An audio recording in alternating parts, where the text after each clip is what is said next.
Hello, my dear students. A very good morning to all of you. Hope you are all fine, safe, and active. You all know that this pandemic situation has put us in a very unique situation. Earlier, in this period of time, you are all on campus in our beautiful college and department, and we were teaching you in a face-to-face mode. But due to this COVID pandemic, you are all in your home and we are teaching you in this online mode. So don't worry, we will try our level best to equip you with proper understanding and basic knowledge of your respective syllabus. Moving to your syllabus, there is a change of your syllabus of HS first year course compared to the earlier one. In your earlier syllabus, there was two parts. One is Indian economic development and the other statistics for economics. This time, the first half will be introductory microeconomics and the second half will be statistics for economics. Indian economic development is no longer a part of your syllabus now. I will take classes on introductory microeconomics. Myself, Subhasis Gogoi, from Department of Economics, Digboi College. So first of all, economics, the subject, is divided into two broad categories, namely microeconomics and macroeconomics.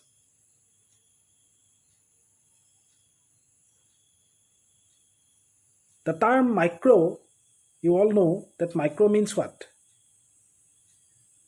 You know that. And macro means what? You also know that.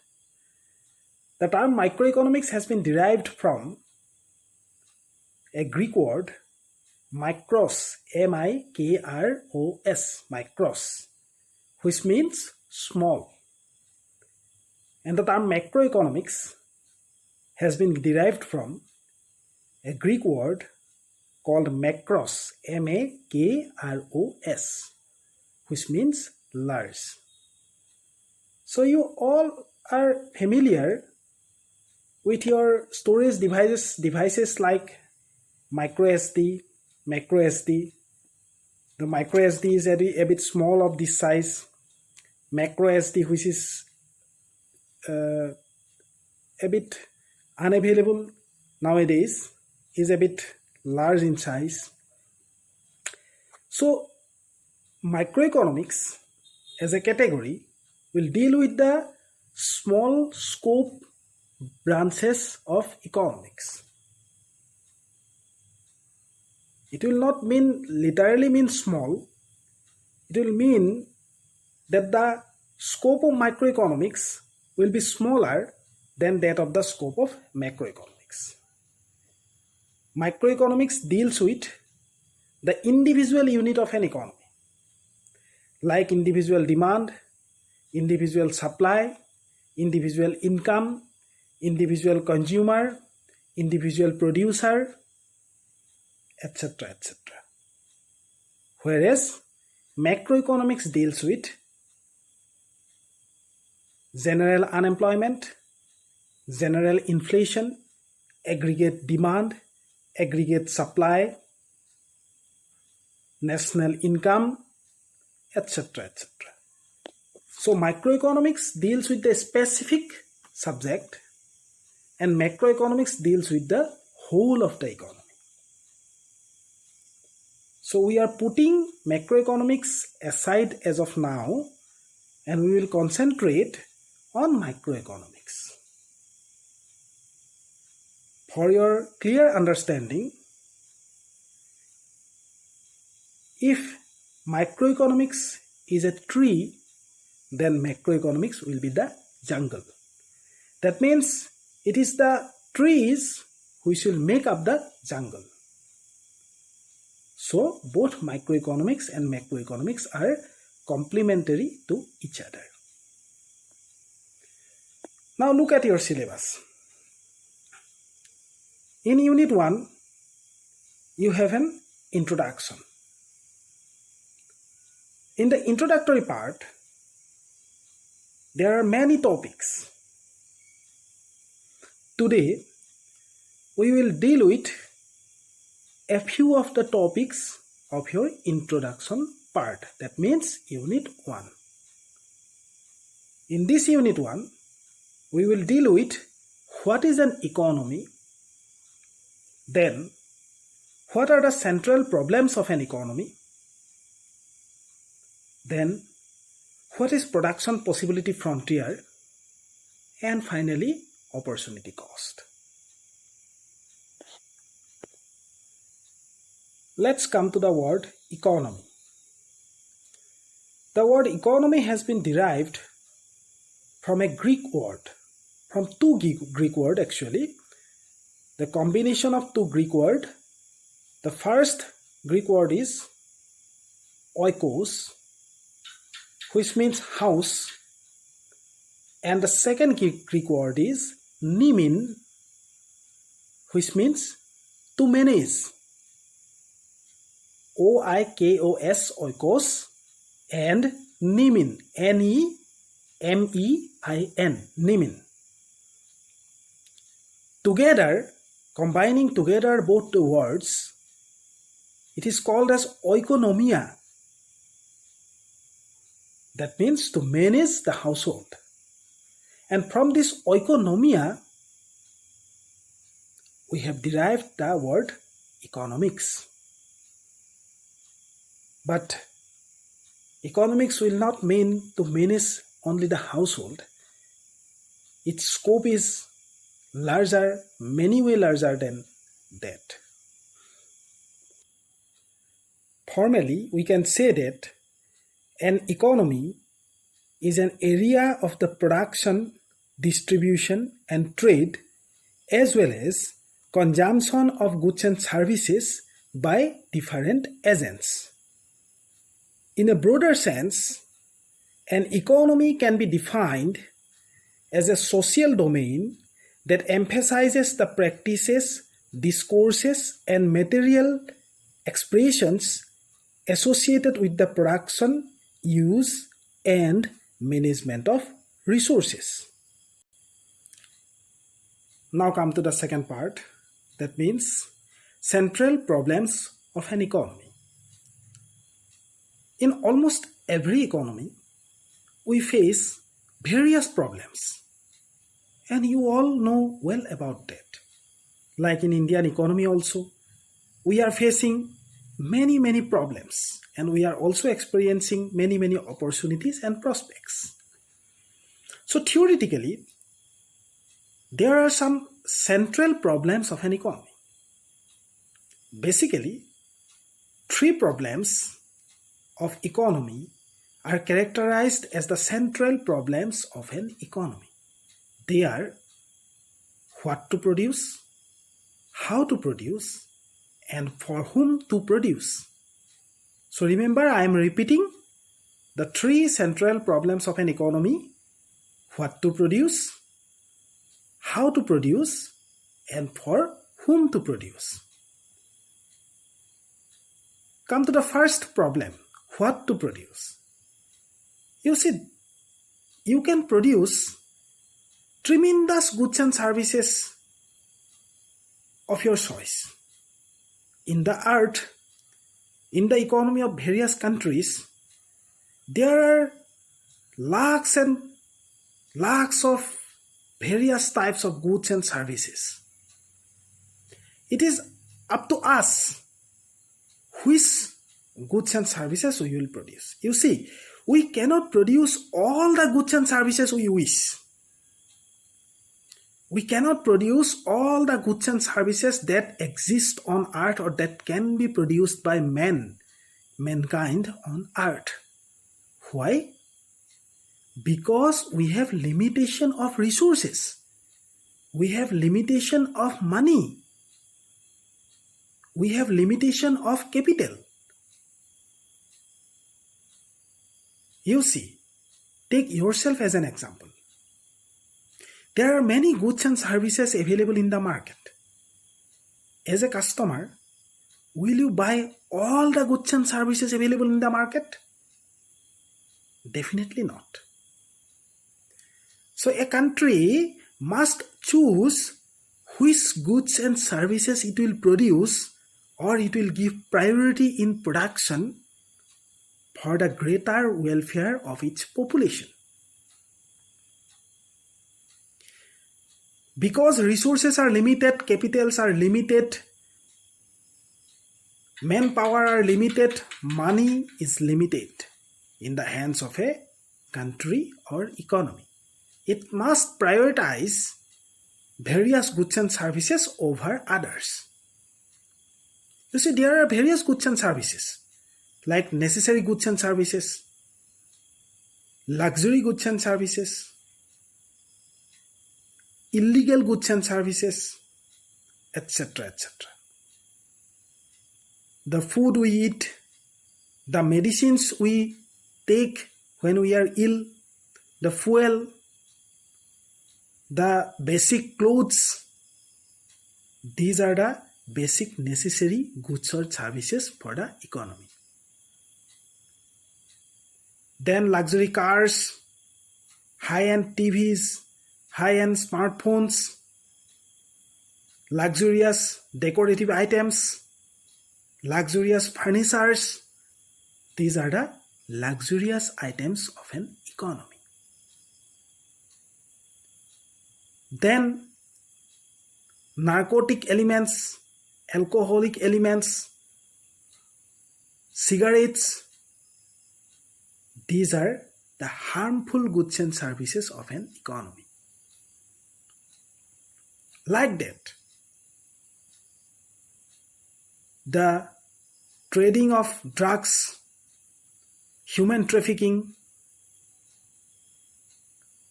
selling of banned or illegal items, these are the illegal goods and services of an economy. So an economy or the administrator of an economy, the government, must prioritize which goods and services it will produce first, or it will give more emphasis in production. Generally, a poor or developing country like that of India should focus mainly on the necessary goods and services in the production line. Now come to the second problem of an economy, how to produce. Actually, the second problem is a bit technical one. Broadly, you can produce a certain goods or service by two ways. One is labor-intensive technology and the other is capital-intensive technology. That means you can produce the same good by using more labor and less capital, or by using less labor and more capital. When use of labor is comparatively more than capital, it is called as labor-intensive technology, and when use of capital is comparatively more than labor force, it is called as capital-intensive technology. For example, you can build up a road by using basic tools and tremendous amount of laborers. Or you can build up the same road by using a very few number of laborers and high-end technological machines like JCB and other road building machines, etc. Generally, a developing country like India, where population is more, labor force is very high, and laborers are cheap, and capital is scarce, they prefer for labor-intensive technology. On the other hand, countries like USA, where capital is abundant, labor force is not cheap, it is very costly, they prefer for capital-intensive technology. But remember, it is not that India as a developing country will always rely on the labor-intensive technology. If you look around, many big projects, works are done by using tremendous amount of capital in our country also. Those are capital-intensive work. Why they prefer capital? Because in some projects, there is time limitation. In some projects, there needs more accuracy, more efficiency. And the use of machines can give us more accuracy, more efficiency, and it is time saving also. Therefore, in some projects, more capitals are used. But as a welfare country, as we have tremendous amount of laborers and population, we should rely more on labor-intensive technology. The third one is for whom to produce. You see, there are various segments of population in our country. There are various segments of people. There are some super rich people. There are some rich people. There are some upper middle class people. There are some middle class people. There are some lower middle class people. Or there are poor people. So goods and services are meant for different sections of population. A high-end car, high-end furniture, or high-end smartphone is meant for upper middle class and rich section of people. And some cheaper day-to-day necessary goods are meant for poorer and lower middle class people. So a government must distribute its resources in the production process to give priority for one section of people over the other. Generally, in a developing country like India, more priority and more emphasis and more importance is given on producing and distributing resources for the poorer and lower middle class people of the country. The country or the economy must be very clear and precise in the question or problem that for whom it will prioritize its production process. So these are the three main central problems of an economy: what to produce, how to produce, and for whom to produce. Okay. After the central problems of an economy, our next topic is production possibility frontier. So the production possibility frontier is a curve which illustrates the varying amount of different combination of products that can be produced when both the products are dependent on the same finite resources. So I am keeping it simple. You have a certain amount of money and labor force at your disposal. You are a producer. So you have a certain amount of money in your hand and a certain amount of labor force. You are expert in producing, say for example, two goods. Why we are taking two goods? Because Later, we will give graphical representation of the production possibility frontier curve. So in our basic graphical representation on paper, which is two-dimensional, we can simply show two goods or services. Therefore, we are considering two goods and services. In the real economic situation, there are number of goods and services. So, the producer, say for example, can produce cloth or wheat. He can also produce cloth and he can also produce wheat. But he has a certain amount of money in his hand and a certain amount of labor force.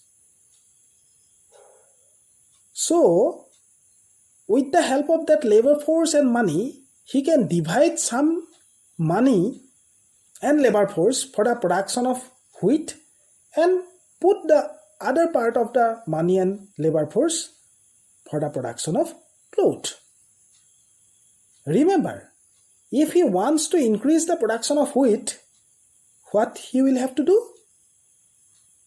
With his finite or limited amount of resources like money and labor force, he must cut down some of the production of the other goods. That means, if he wants to produce more wheat, he must cut back some of the production of cloth. Or if he wants to produce more cloth, he must cut back some of the production of wheat. I have you understood that?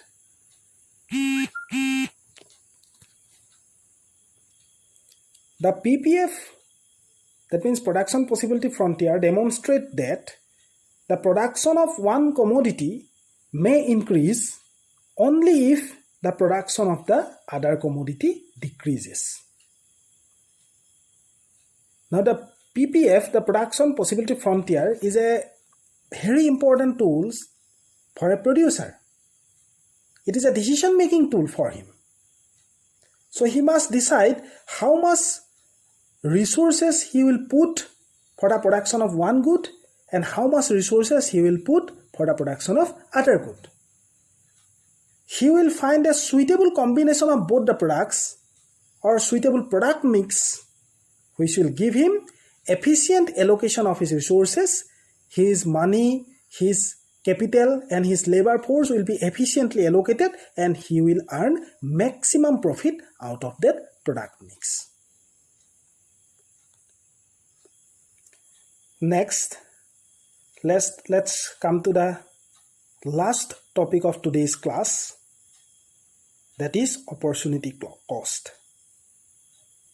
Opportunity cost is a very important and significant topic of the study of economics. The simple meaning of the opportunity cost can be stated as it is the cost of next best alternative that is foregone.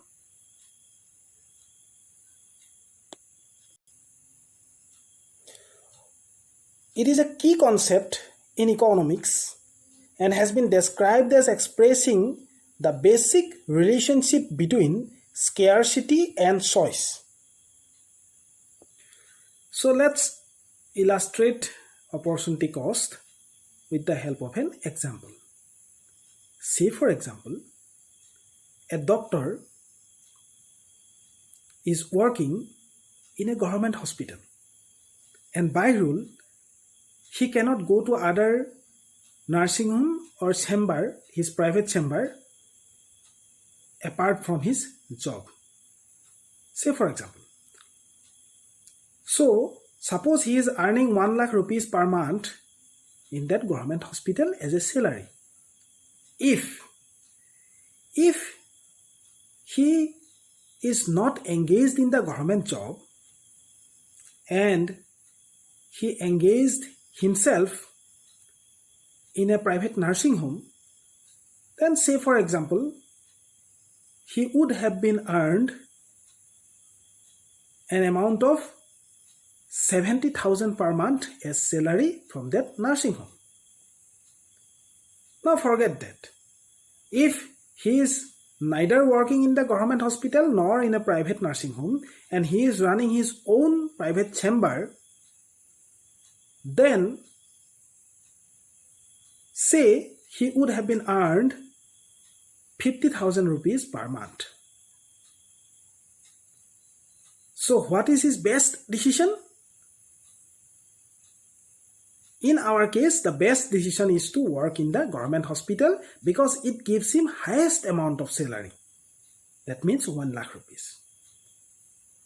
As he is engaged in the government job and earning 1 lakh rupees per month, he is foregoing, or he is not able to earning that 70,000 rupees from the private nursing home and that 50,000 rupees from his home chamber. I have told the earlier condition that government will not allow him to work in any private nursing home and his private chamber. So you put that assumption in your mind.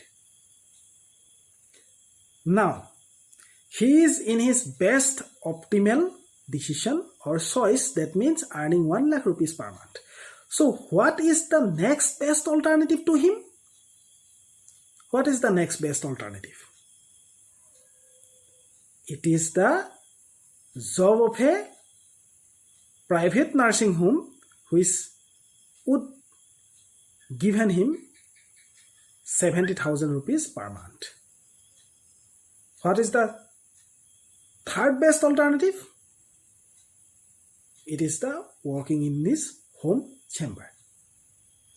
So our opportunity cost will be the next best alternative which he is foregoing. That means the choice or opportunity of earning 70,000 rupees in the nursing home. So his opportunity cost is 70,000 rupees that he is foregoing due to his government job in the hospital. Remember, we have to put in only the next best alternative, not the third option. That means first option is his work in the government hospital. The second, that means the next best alternative is his working in the nursing home, and third one is his condition of working in his home chamber. So we will not put the condition of working in the home chamber in our discussion. Opportunity cost will be considered only in case of his next best alternative, that means the second option apart from the one which he is already in.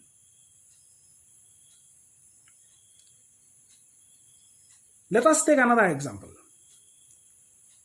Say you have 10 rupees in your hand. You can buy a pen or a samosa out of that 10 rupees. If you buy a pen, it will be unavailable for the samosa, and if you buy the samosa, the 10 rupees will be unavailable for buying the pen.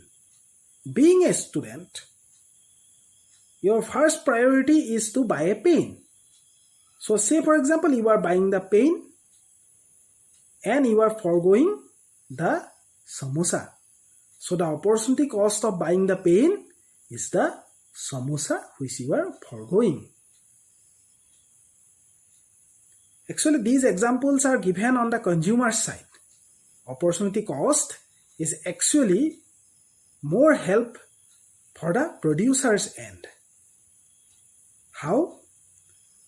Say for example, a producer has 100 number of laborers and 10,000 rupees in his hand. He or she can put that 100 numbers of laborers and 10,000 rupees in production of a certain goods or services. Let us say that he is putting that entire resources in the production of clothes, and he is earning a monthly income of 1 lakh rupees. If he put all the resources, that means the said 100 number of laborers and 10,000 rupees in production of wheat rather than cloth, say for example, he will earn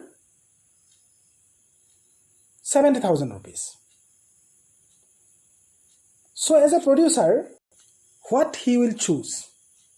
He will definitely choose the production of cloth because it will give him more income. So what will be his opportunity cost? His opportunity cost will be that 70,000 rupees which he is foregoing due to his production of cloth.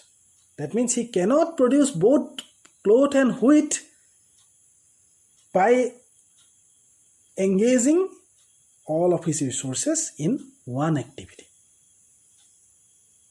So I think you have understood what is opportunity cost.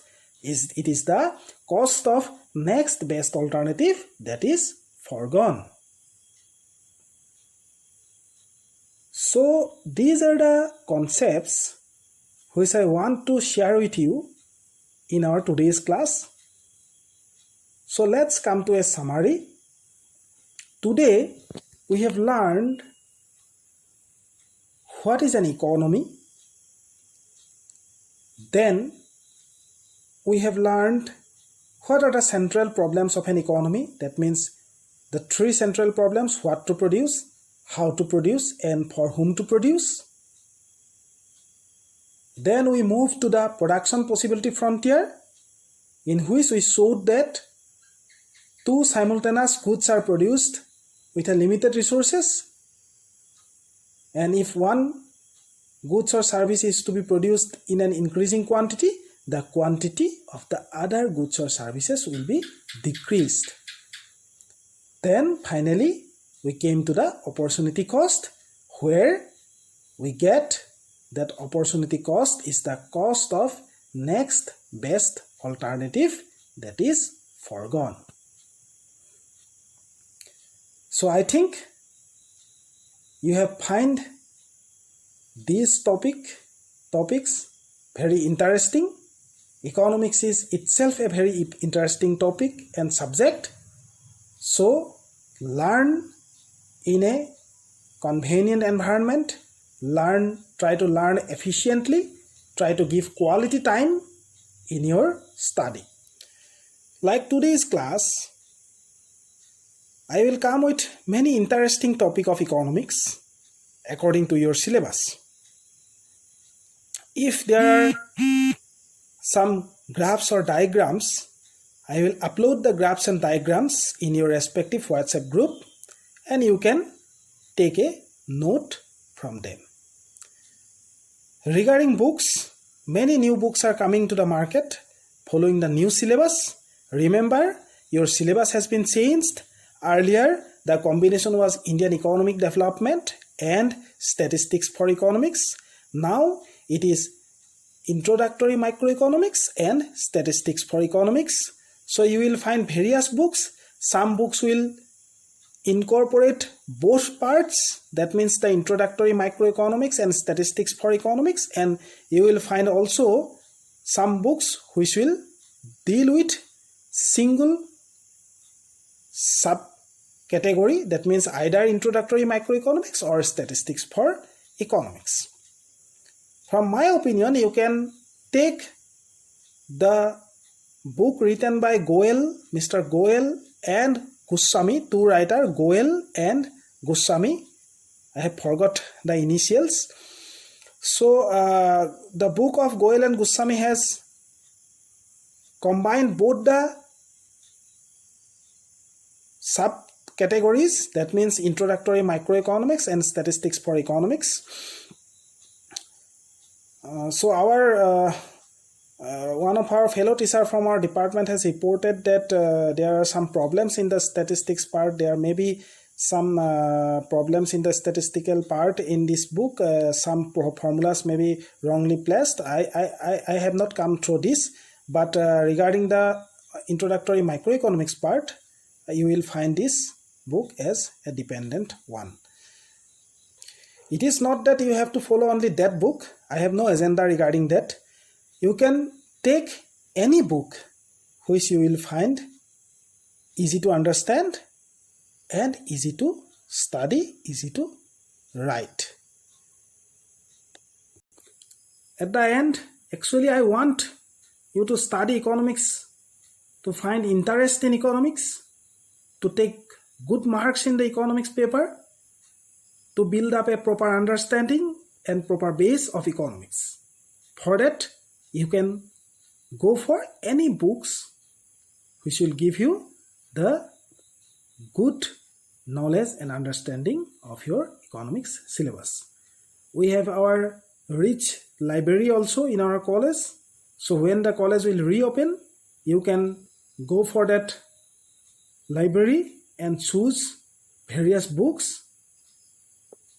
For now, in this pandemic period, you can search for various online sources, online books, journals, articles, which are available in the internet.